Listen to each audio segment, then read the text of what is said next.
Hello, everyone. I hope everyone's having a blessed and a wonderful day, night, morning, whatever it may be whenever you're watching this video. And we just want to take a few moments. I've done this before. I've shared my testimony here on different live platforms and things of that in the past. But I wanted to do it again because this is a special, special time for me. This is actually 10 years ago since I had bacterial meningitis, and we're going to get ready and discuss that here in just a moment. But I want to say before I go into that, the greatest miracle that the Lord has ever done for me, ever did for you, or ever can do for you is to save our never dying soul from hell. And so I thank God that He done that for me. I thank God that He called me into the gospel ministry, and He's blessed me with so many wonderful years. And of course, that's the greatest miracle of them all, is the miracle of salvation. So since I got that settled,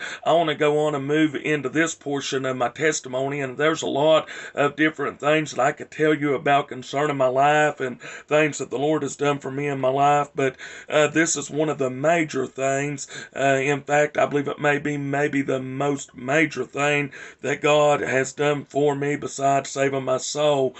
10 years ago, it was October. Well, let's just go back in time to October the 30th. October the 30th, the day before Halloween, October the 30th, 2012. October the 30th, 2012. That was on a Tuesday. I had been having a bad sinus infection and an ear infection as well. And I was pastoring a church here in Abingdon, Virginia at the time, and that was October the 30th, 2012, and we had our midweek service on Tuesday evening. So I preached that night, preached rather hard that night, had a good service, great service that night, and I was dealing with this sinus infection and ear infection. 22 years old. I mean, when we think about folks dying, folks being sick, we think about the old, and we think about the sickly dying.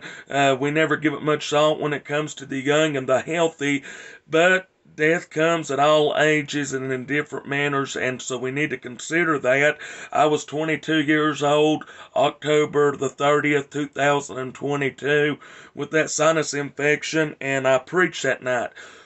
Well, the very next day, October the 31st, Halloween, as most folks pay tribute to it as, October the 31st, 2012, it was on a Wednesday. I went to my family doctor, and of course, they said sinus infection, ear infection, gave me an antibiotic, and sent me home. So, the very next day, Thursday, which would have been Thursday, November the 1st, Thursday, November the 1st, 2012, I started developing the most intense headache that I've ever experienced in my life. I've never experienced a pain like that before. I literally thought my head was going to explode. That night, my mom tried to get me to go to the doctor, go to the hospital all that day into that night, and I kept saying, no, I don't want to go. I just didn't want to go. So finally, it would have been November the 1st on a Thursday. Thursday, November the 1st. Late that night into the morning hours of November the 2nd. November the 2nd, the early morning hours, probably around 1 a.m., something like that. 1 a.m. on, which would have been Friday, the 2nd of November. I hope I'm getting these dates right. 2012, probably about 1 a.m. The headache was so severe, so intense, I literally thought my head was going to explode. So I finally told my mom, I said, yeah, I believe I'm going to have to go to the hospital. And these are on records. What I'm telling you is on records at the local hospital here in Abingdon, Virginia, Johnston Memorial Hospital. So we went to the hospital. I was in intense pain going there, and they took me back into the back area. They said, we're going to have to run some tests, so they did that. They ran some tests, done a CT scan, and on my brain and had to make sure I wasn't no aneurysms, tumors, anything abnormal. And I did find out I got a brain. Now y'all can laugh right there. It may be a small brain, but at least I do got a brain. Well, everything came back normal. Everything looked fine. Praise the Lord for that. But I was still in horrible pain, horrible pain. So, they said we're going to do a spinal tap. They brought a needle in that looked like it was that long. I'm exaggerating, I know. But anyway, they did bring a needle in that was pretty long. If I'm not mistaken, I think the correct name for that is a spinal tap. And they did a spinal tap on me that night, and it revealed that I had bacterial meningitis. Bacterial meningitis. I don't remember anything after that for 2 days. 2 days I was completely unconscious. Whether it was a medically induced coma or whether I just naturally went into a coma, I still don't know to this day. But I was completely unconscious for 2 days. The doctors told my parents, they said, this could be fatal. We don't know whether he's going to live or whether he's going to die. We'll just have to wait and see. So 2 days I was completely unconscious there in the hospital in the CCU unit, there at Johnston Memorial Hospital here in Abingdon, Virginia. And on the third day, God woke me up. Now, I don't believe that was by coincidence. After this, I done a study on the third day in the scriptures, and I've actually done a message once or twice concerning the third day. Most folks thinks about the Lord resurrecting on the third day, which is wonderful and great. Thank the Lord he did rise up on that third day. But Abraham took his son Isaac up to sacrifice him on the third day. Esther, the queen, went before the king on the third day. Many, many other instances that we could go into concerning that, which we're not going to, but the third day, the Lord woke me up. The doctor came in. I looked at the doctor. I asked the question, am I going to be okay? He says, in order for me to answer that, I got to ask you some questions. So he begins to ask me where I'm at, what my name is, who the president is, other questions, and I begin to answer all of those correctly. And he looks at me and he says, I think you're going to be okay. So for 2 weeks, they continued strong, powerful antibiotics into the veins of my arm. I was in the critical care unit for several days receiving that.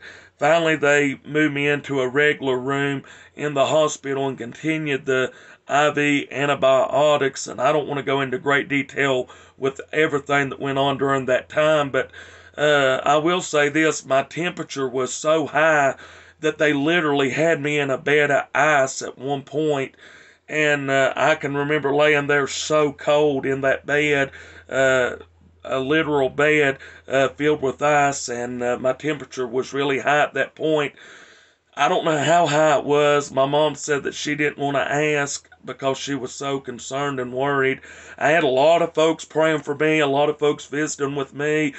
Some of you that are viewing this video are probably some of the folks that was right there with me, praying for me, and was coming by and visiting with me and helping with my family. And I want to say thank you for that. But nonetheless, it was very, very, very trying time for me.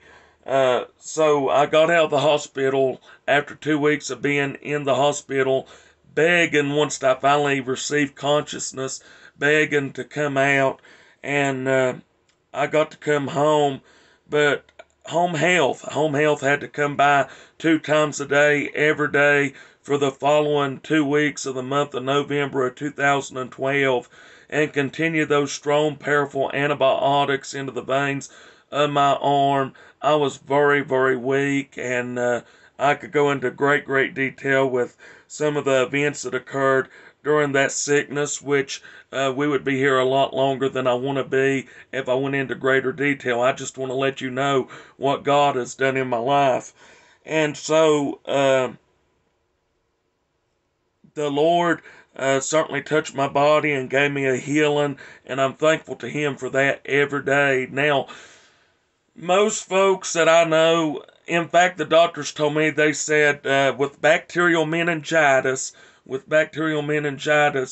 uh, there many dies, and those who survive, a lot of them has bad consequences and complications with bacterial meningitis, such as blindness, seizures. I mean, a long list of very serious complications that can come along with bacterial meningitis.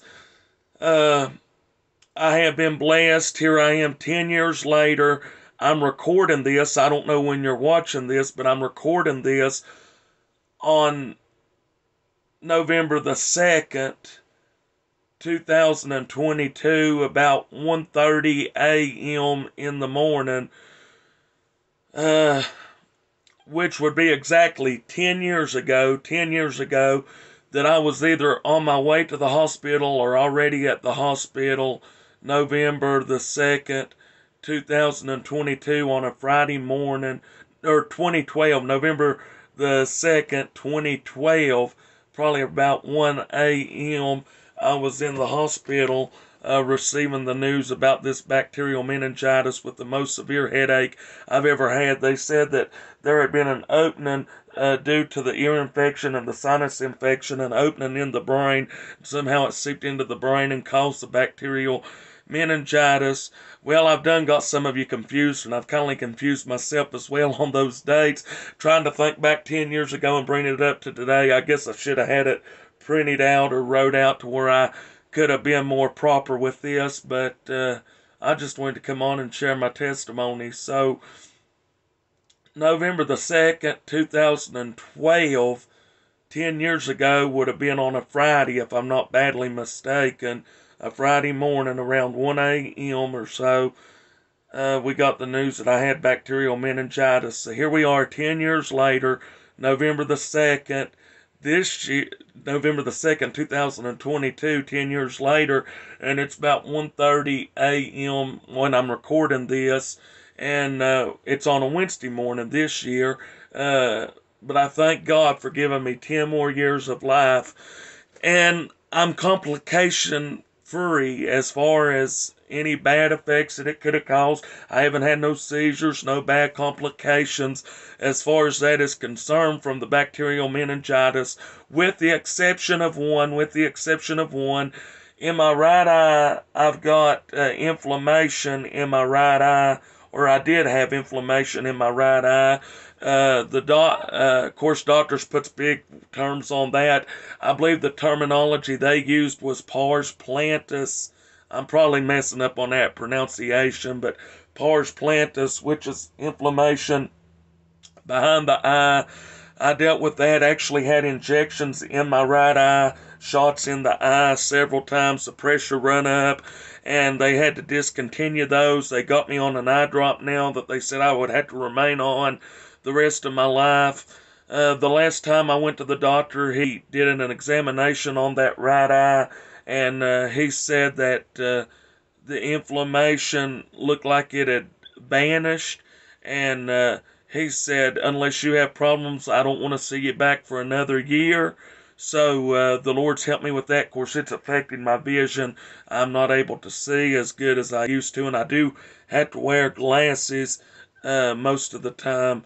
I don't have them on now, but most of the time I do have to wear glasses to see very well. My vision is kindly poor, but I thank God for what He done for me, and I just wanted to share that testimony with you. Many of you have heard that, and this is a repeat. But I just think we need to tell it over and over and over what great things that the Lord has done for us. And perhaps there's someone that may have never heard this testimony before, and it may be the first time that they've ever heard it. And so the greatest miracle the Lord ever does for us is to save our soul. And if your soul has not been saved by His amazing grace, He longs and desires to do that for you. But I'm so thankful that's not the only miracle that He does in our life, and that's not the only healings that we experience in our life. And I know there's more than just one type of healing. When we hear the word healing, naturally we think about the physical and the natural body, but there's also healing mentally and physically and emotionally. And I mean, a lot of times our homes, our marriages, our individual lives, churches needs healing, communities, school systems, even our governmental offices locally as well as nationally and worldwide, they need healings. And so we could go into a long list of that. But I just thank the Lord for giving me 10 more years of life. 10 years of life. 10 years ago at the age of 22, in the month of November, I almost lost my life to bacterial meningitis. Here I am 10 years later, giving God praise and glory and honor for sparing my life and giving me what I consider a healing, a miracle, a mighty touch from His hand. So I thank the Lord for that, and I just wanted to share that with you. We'll probably share this on YouTube as well as TikTok and maybe some other platforms as well. And if you want to share it or what have you, it certainly would be a blessing for you to do that. And also like, share, subscribe, whatever you do, whatever the platform is that we have this video on and you're viewing this video on, whatever it is that you do on there, do it, and we sure would appreciate it. Thank you for watching the video, and again, thank you, Lord, for blessing me with 10 more years of life here on earth. I just give Him praise and glory and honor. We are overcomers by the blood of the Lamb, first of all, by His blood, and by the word of our testimony. So, again, I'm sure with those dates that I mentioned earlier, I got myself confused and probably got you confused and probably made a big mess of all these dates, but I hope you get the idea of what I'm trying to present. 10 years, God has done a great miracle in my life. Thank you for the prayers that was prayed for me, the visits, what you done for my family, and I just love and appreciate all of you that was with us during that time, and many of you were right there with us, and we thank you for that. So may God bless you. We love every one of you. Until next time, may God richly bless you is our prayer.